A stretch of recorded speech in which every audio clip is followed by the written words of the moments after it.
அனைவருக்கும் அன்பான வணக்கங்கள்.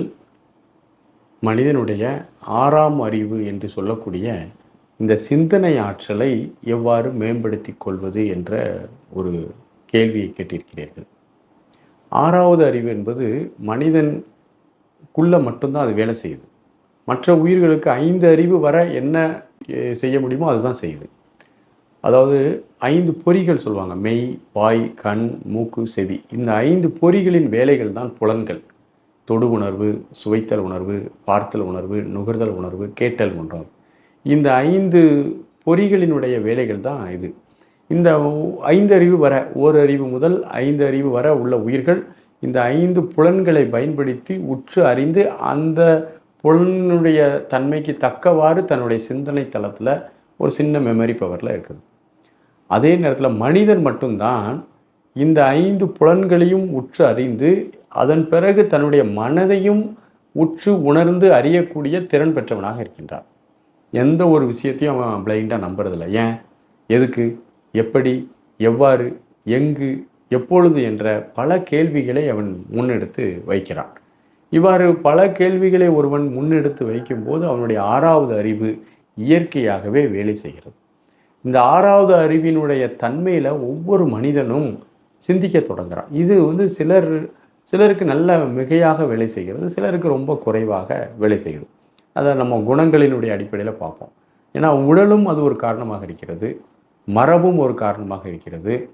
இந்த உடல் ஒரு காரணம், மரபு ஒரு காரணம், சூழ்நிலை ஒரு காரணம், பிளானட் பொசிஷன் ஒரு காரணம். பல காரணங்களால் ஒருவருடைய சிந்தனை ஆற்றல் ஆறாவது அறிவு வேலை செய்கிறதுல வித்தியாசம் இருக்கிறது. அதை தான் நம்ம ஒரு முன்னோர்கள் 3ஆக பிரிப்பார்கள். ராஜசம், தாமசம், சாத்வீகம் என்ற 3 குணங்களாக பிரிப்பார்கள். ராஜச குணங்கிறது அதீதமான ஒரு ஆளுமை பண்பு உடையது. தாமசம் என்பது மந்தத்தன்மை உடைய குணங்கள்.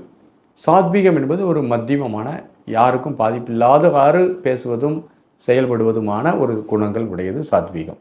இல்லை, தாமச குணம் உடையவர்கள் தான் ஆறாவது அறிவை முழுமையாக பயன்படுத்தாதவர்கள். சிந்தனை ஆற்றல் அவர்களுக்கு இயற்கையாகவே குறைவாக இருக்கும்.